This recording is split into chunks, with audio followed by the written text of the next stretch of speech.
1999 থেকে 2026 রাশিয়ার নেতৃত্বে পুতিন 27 বছর কাটিয়ে দিয়েছেন। ধারণা করা হয় 2036 সালেও এসে তিনি এই বয়সে রাশিয়াকে নেতৃত্ব দিবেন। এত বড় একটা দেশে তার বিকল্প কি নেই?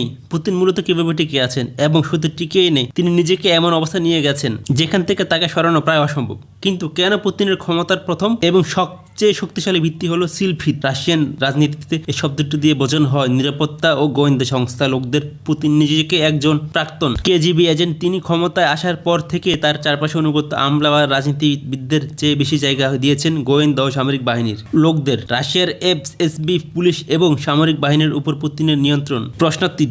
তবে তার সবচেয়ে বড় ট্রাম্প কার্ড হলো রোজ গাভারদিয়া বা ন্যাশনাল গার্ড, প্রায় 3,40,000 সেনা সদস্যের বিশাল বাহিনী। সরাসরি পুতিনের কাছে রিপোর্ট করে। এদের কাজ বাইরে শত্রু মোকাবেলা করা নয়, বরং দেশের ভেতরে যে কোনো বিক্ষোভ দমন করা। অর্থাৎ কেউ যদি পুতিনের বিরুদ্ধে রাস্তায় নামে, যে কোনো জেনারেল যদি বিদ্রোহ করতে চান, তবে তার প্রথমেই এই বিশাল বাহিনীর মুখোমুখি হতে হবে। রাশিয়ার ধনকুবের বা অলিগার্করা সহজে পুতিনের বিরুদ্ধে যায় না। কারণটা হলো ভয় এবং লোভের মিশ্রণ।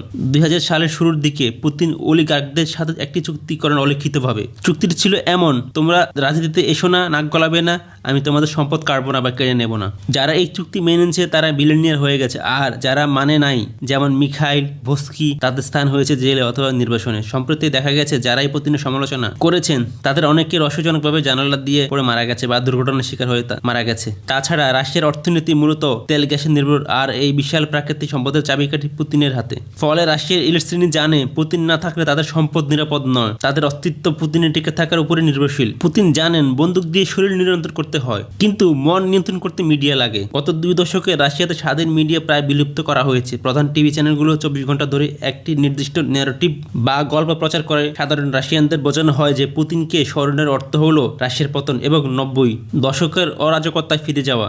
পশ্চিমা নিষেধাজ্ঞার কারণে রাশিয়ার অর্থনীতি ভেঙে পড়ার কথা ছিল, কিন্তু তা হয়নি। এর কারণ হলো পুতিনের দক্ষ টেকনোক্র্যাট বাহিনী, বিশেষ করে সেন্ট্রাল ব্যাংকের প্রধান বিলিয়নিয়ার মতো দক্ষ অর্থনীতিবিদরা রাশিয়ার অর্থনীতি থেকে সচল রেখেছেন।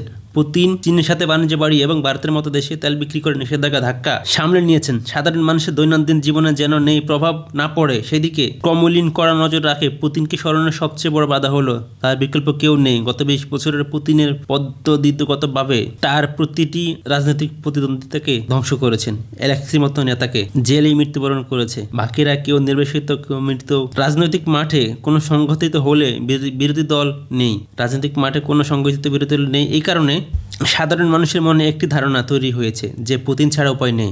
রাশিয়ার জনগণ পরিবর্তনের স্বপ্ন দেখে না।